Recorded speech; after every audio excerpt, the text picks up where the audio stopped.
Bom, boa tarde a todos e a todas. É um prazer retornar aqui ao EPG. Já tivemos aqui diversas vezes, somos parceiros de longa data, né? Já temos netos aqui ou não temos? Não, né? Acho que só filhos. Muito bem. Eu vou mudar um pouco de tema, né?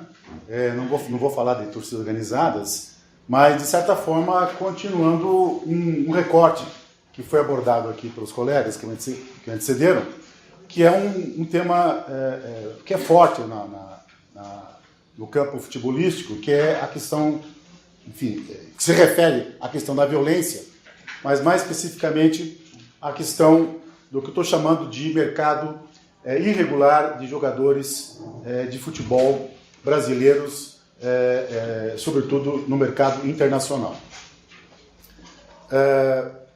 Já, em princípio, quero deixar claro que o recorte que faço aqui... Bom, esse é um projeto que iniciamos há cerca de 2 anos, um projeto que está com apoio parcial do CNPq e também da Universidade Federal do Paraná. Bom, eu sou professor do Departamento de História, esqueci de falar isso, né?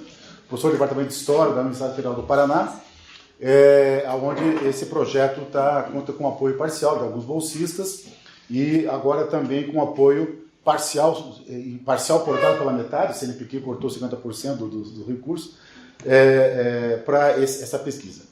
Qual que é o meu recorte inicial? Deixar bem claro isso.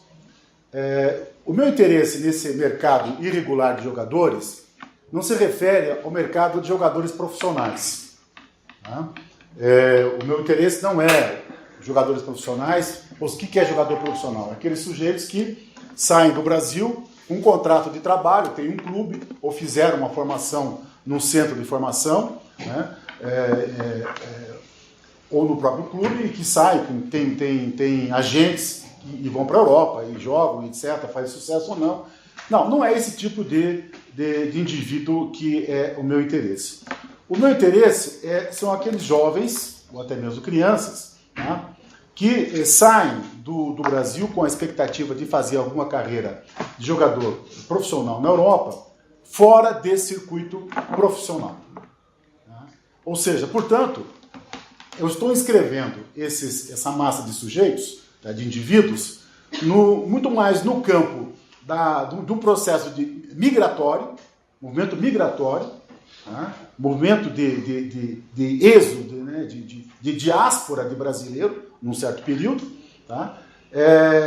E que saem daqui como cidadãos comuns, sozinhos, com familiares, com amigos, com agentes, enfim, das formas mais diversas, e se dirigem para o mercado europeu na busca de tentar fazer carreira.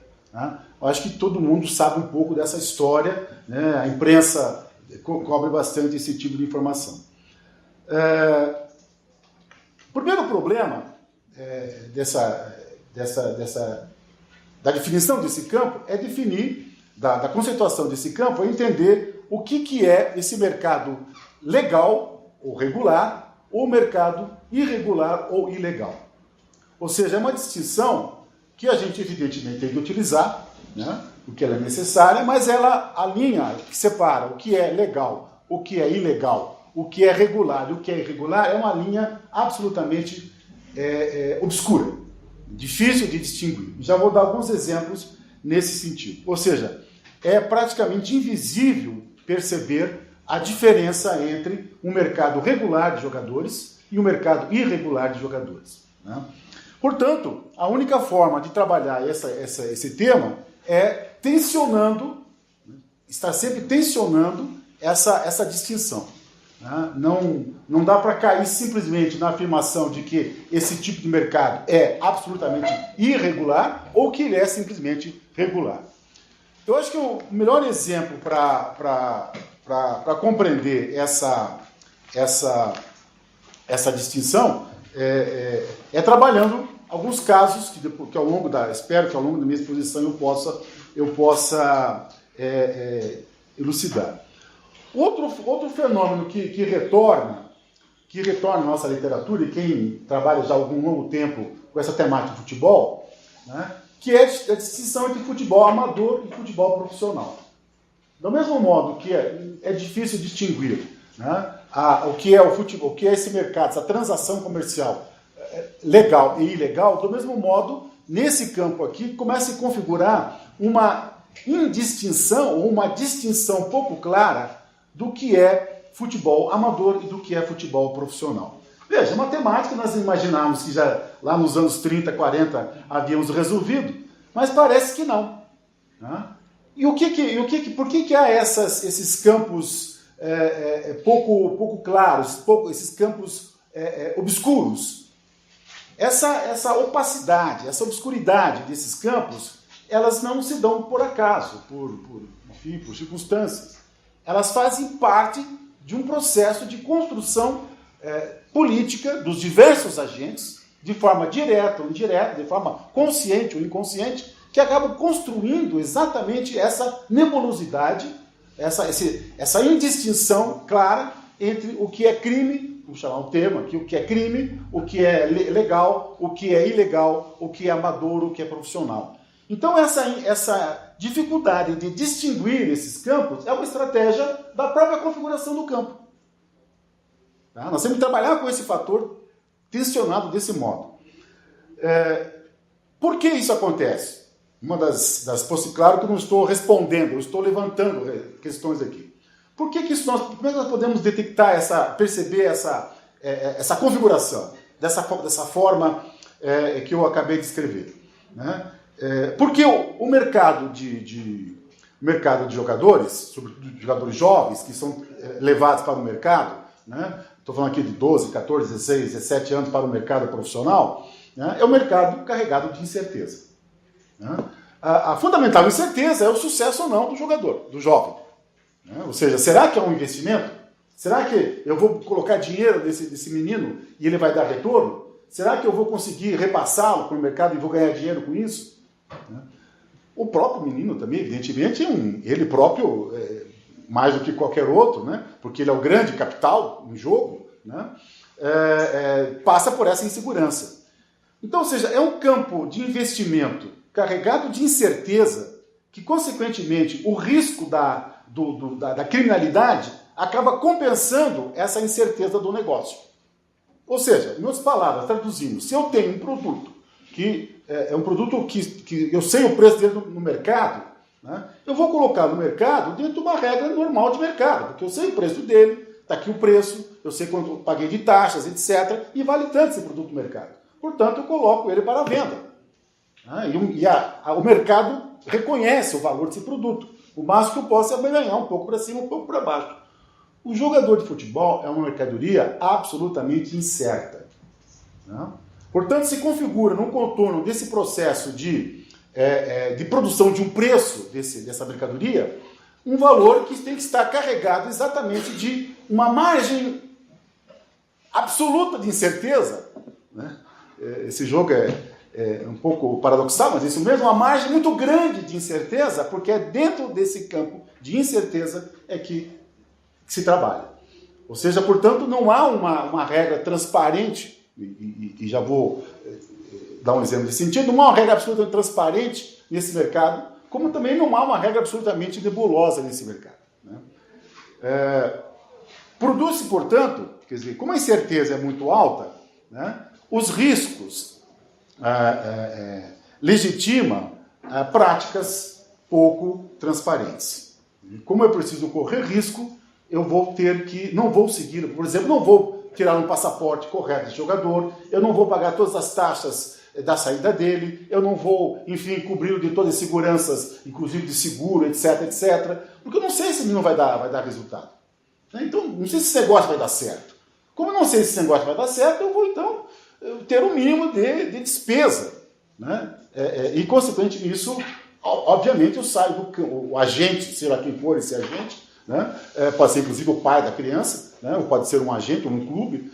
Eu vou sair desse campo da transparência, da regularidade das normas, para o campo da irregularidade. Né? E essa circularidade se dá de forma muito intensa e muito pouco visível. Né? Portanto, produz-se nesse sentido uma profunda anomia, uma ausência de regras, de leis, né, apesar delas existirem ao mesmo tempo. Né? E quem são esses agentes? Bom, todos nós que estudamos um pouco sobre futebol sabemos que são esses agentes, são os clubes. Desde os clubes. Um detalhe, o meu foco de pesquisa é Portugal. Né? Depois, um pouco mais à frente, eu vou justificar por quê, mais rapidamente, porque Portugal é o grande mercado, até onde é possível verificar isso, o grande mercado importador de mão de obra de jogadores de futebol, né? De pés de obra, como gostava o nosso amigo Arley, né? Né? Os pés de obra. Né? Então, quem são esses agentes? São desde os grandes clubes, os clubes internacionais, né? Galácticos, até os clubes amadores. Né? E ver que se forma aqui uma rede. Estou falando tanto dos clubes nacionais brasileiros quanto dos clubes europeus. No caso, o meu foco é, sobretudo, Portugal. Né? Há uma rede aqui, né, em que esses clubes amadores, em geral, ou escolas, centro de formação, eles funcionam como uma espécie de legitimador de um processo que não está dentro da regra. Né? Não está dentro do mercado formal. O mercado formal, o que é? O clube que contrata para ter um salário, tem um contrato, tem um agente, tem etc, é responsável, né? Tá dentro das normas da FIFA, né? Então, como não dá para configurar nesse campo, que é uma incerteza profunda, então cria-se uma série de elementos que vão desde os clubes de formação até mesmo clubes amadores, que formam uma espécie que desempenham um papel de laranja nesse processo. Né? Há os agentes FIFA, né, como se falava há algum tempo, já o termo não é mais esse, né, que também atuam, e esses agentes podem ser desde agentes legais, com registros, etc., até absolutamente pessoas que estão circulando no mercado e que têm interesse nesse tipo de investimento.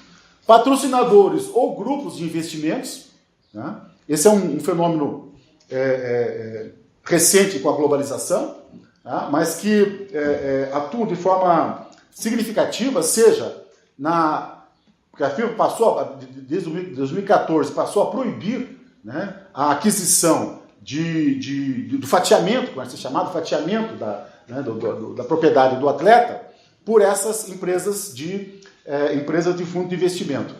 Mas essas empresas simplesmente, na verdade, na prática, isso continua existindo. Né? Mas, fundamentalmente, essas empresas passaram a fazer investimento nos clubes, tanto nos clubes médios, amadores e os grandes clubes profissionais, né? E essas empresas, então, colaboram na compra, na aquisição desses jogadores e, portanto, de certa forma, esses patrocinadores ou esses fundos de investimentos participam, nesse sentido, na aquisição de jogadores. Então, apesar de proibido formalmente desde setembro de 2014, né, essa prática continua existindo. Quem é que se incomoda, então, com o processo? Parece que há poucas instituições, ou poucos agentes interessados em visualizar isso, em tornar claro esse processo. Na minha pesquisa, o que mais se torna, o que mais fica evidente nessa denúncia, tem sido mais evidente na denúncia dessas práticas, tem sido os governos europeus, o Parlamento Europeu, os parlamentos nacionais europeus, né?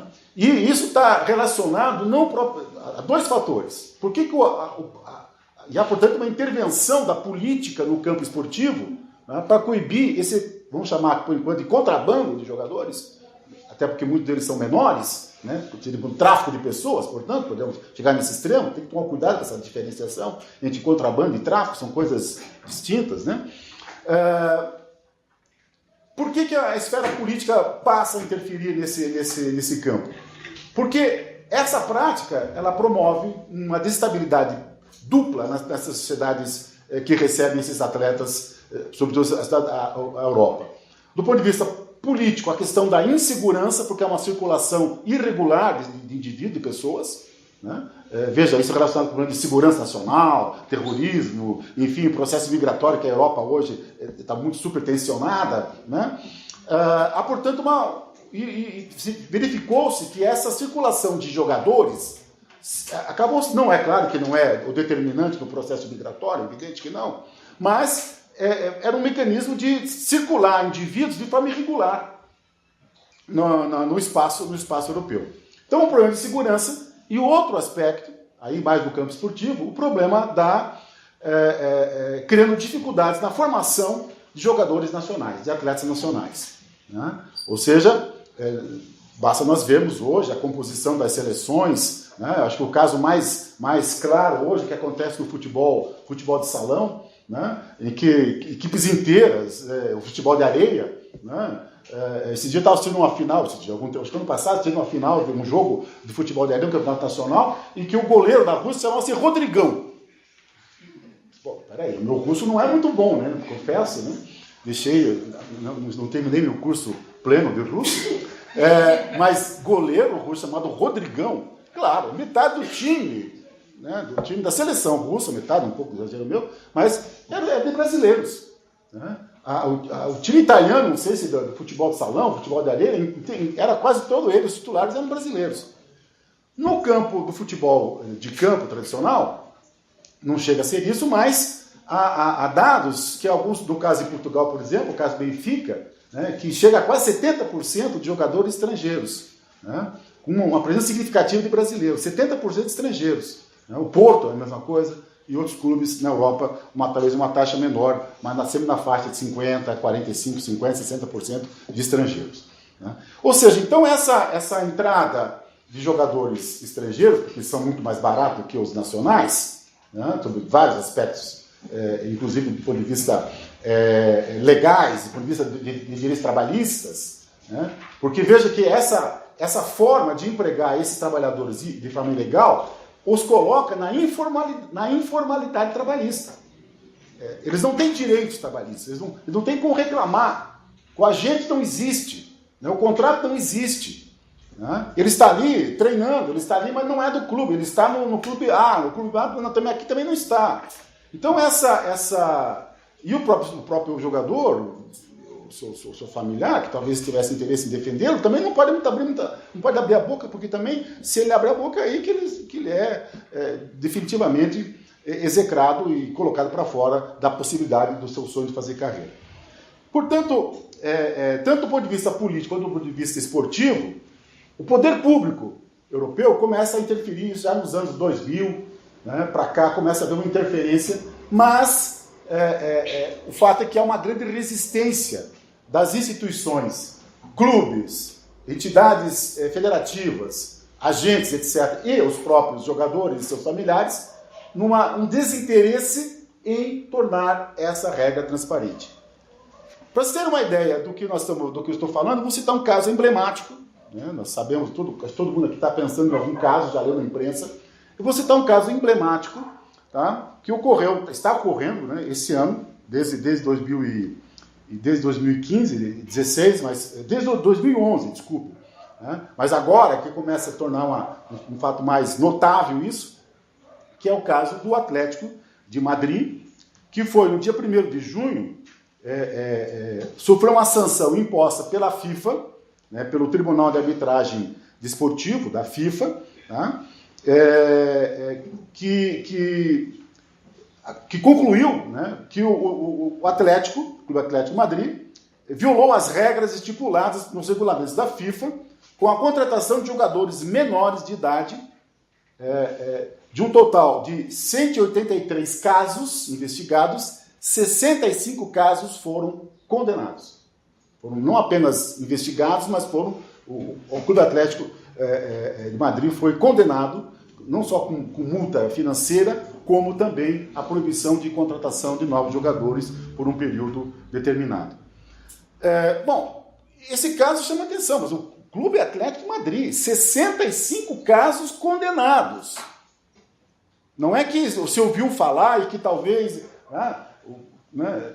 condenados, 65 casos de jogadores menores de idade, no Clube Atlético de Madrid. Bom, pesquisando um pouco melhor sobre esse caso, que estamos usando como exemplo, por trás desse imbróglio está um magnata chinês chamado Wang Jinlin, tá? Da empresa Wanda, uma empresa milionária, né, uma grande empresa multinacional, que detém 20% da propriedade do Atlético de Madrid. Né? Detém 20% da propriedade do Atlético de Madrid. E que esse agente, tá? esse magnata, em parceria com o Atlético de Madrid, coordena, desde 2011, um projeto Wanda, que tem a proposta de mobilizar, cito, 1 milhão de jovens chineses na prática do futebol, formando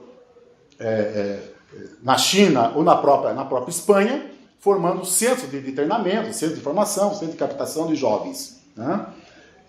Veja, portanto, é uma mega empresa, uma grande empresa multinacional, com um clube igualmente multinacional, né? Faz uma parceria, né? E essa parceria resulta na criminalização dessas duas entidades.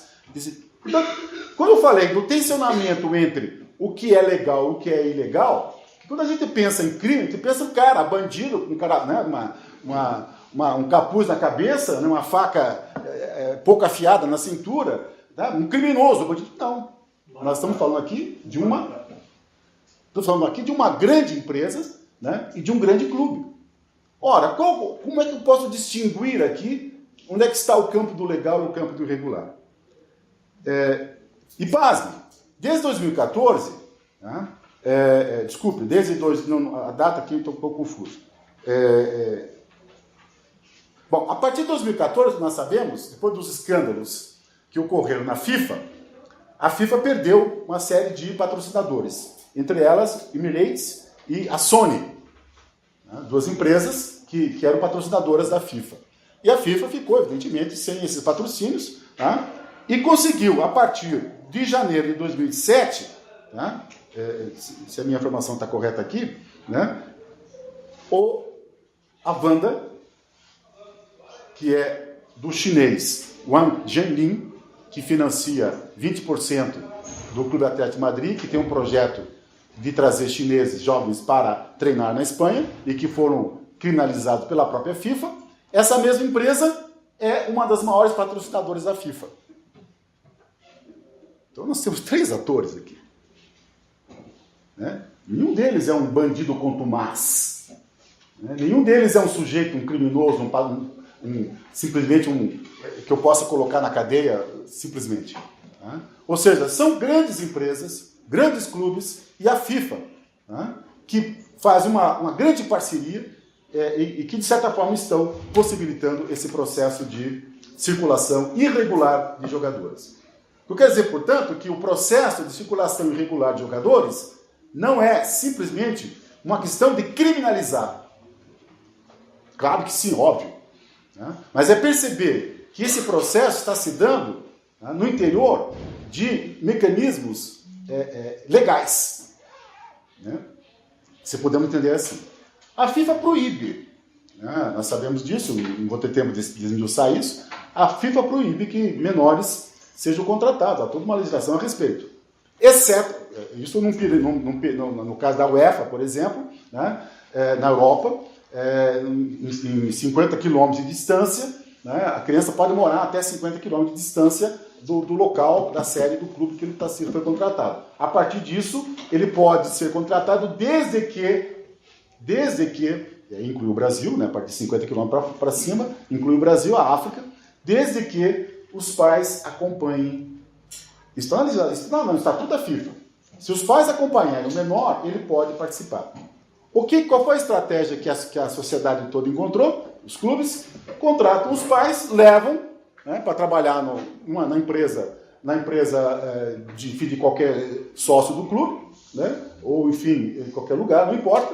Né, e os pais, o pai e a mãe, vão junto, e a criança, 12, 14, 13 anos, vai junto e participa. Evidentemente que o interesse não é no trabalho desse pai e dessa mãe, que vai ser copeira ou porteiro, né, evidentemente que o interesse é no menino de 12, 14 anos.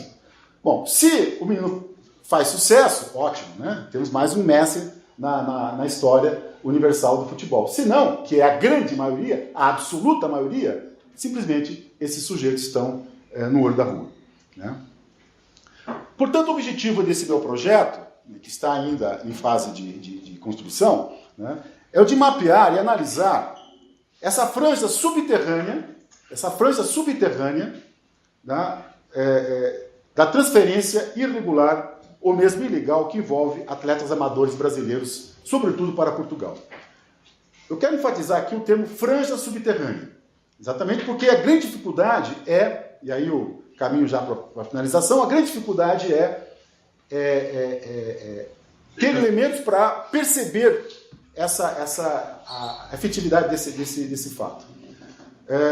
Não há na documentação, na legislação brasileira, e eu trabalhei nisso junto ao Ministério do Trabalho, né, uma procuradora de Curitiba que trabalha com a questão do trabalho infantil, né, e não há registros, né, não localizamos registros de casos de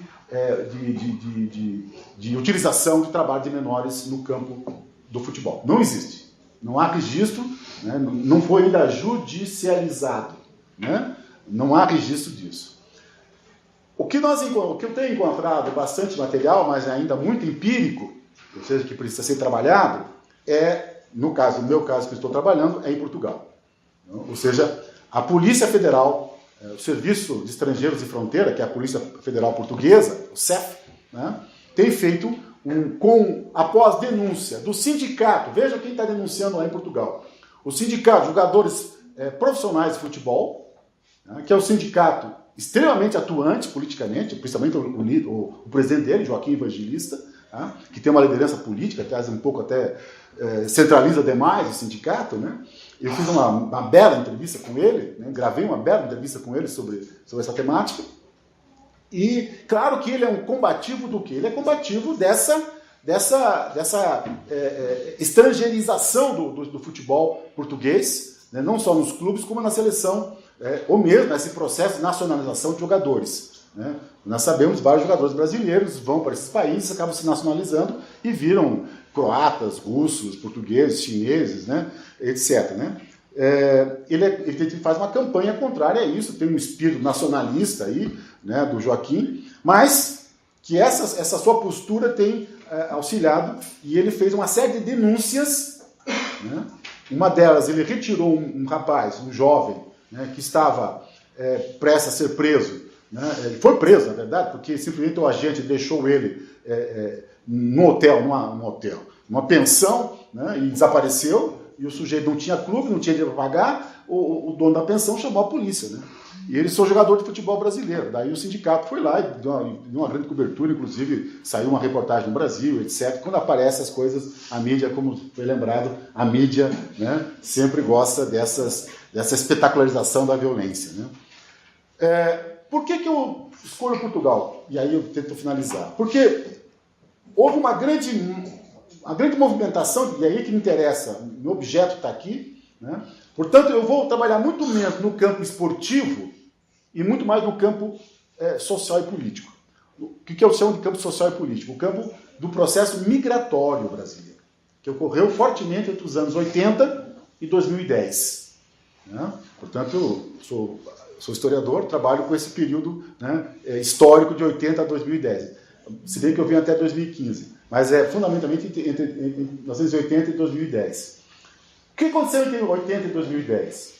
Portugal entra em um processo de modernização, Portugal entra no mercado comum europeu, adota o euro como moeda, aquela política toda que nós conhecemos na Europa, há um grande investimento de capital e Portugal começa a forçar uma demanda de mão de obra que Portugal não tinha. A primeira leva de brasileiros foram arquitetos, engenheiros, dentistas, etc., mão de obra especializados, né? Mas o processo começou imediatamente demandando um maior fluxo de mão de obra e, sobretudo, para os setores menos especializados. E aí que há a segunda vaga, que é dos anos 90 até 2010, de brasileiros, né? De tal maneira que brasileiros em Portugal se constituíram nesse período a mais importante comunidade de estrangeiros em Portugal. Né? as estatísticas são muito difusas, para esse período uns falam em 250, outros falam em 350 mil brasileiros em Portugal nesse período. É nesse momento que corre para Portugal uma massa no Brasil, nós não esqueçamos, os anos 80, a Grande Depressão dos anos 80, a crise política, né, do governo Collor, pegando como exemplo, né, uma grande massa, uma grande diáspora, não só para Portugal, na verdade, um grande mercado de invasão de brasileiros para os Estados Unidos, cerca de 1,5 milhão há hoje nos Estados Unidos de brasileiros.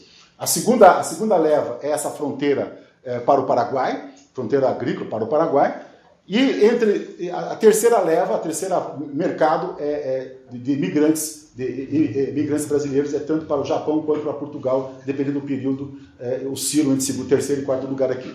No caso de Portugal, a grande maioria desses sujeitos que migram para lá são pessoas sem uma qualificação, baixa escolaridade, classe média baixa, né, uma baixa escolaridade, e que vão trabalhar no setor informal. O que é setor informal? O setor informal é construção civil, comércio, hotéis, né? E aí eu queria destacar duas outras atividades que marcou o imaginário, a representação da presença desses brasileiros em Portugal nesse período, que foi a prostituição feminina e o jogador de futebol. Então há várias pesquisas que mostram para esse período esse imaginário, né, esse simbólico de representação do brasileiro em Portugal nessas duas figuras. Eu vou ler uma passagem aqui de um pesquisador brasileiro, o Igor Renaud Machado, que desenvolveu uma tese de doutorado em Portugal em 2005, né, tem vários escritos sobre esse período.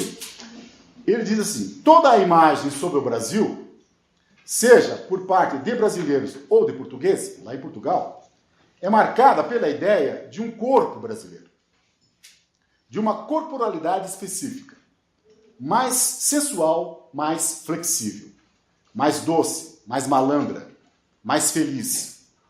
Ideias que são sempre exemplificadas pela ginga do jogador de futebol, pelo jogo de cintura das prostitutas brasileiras.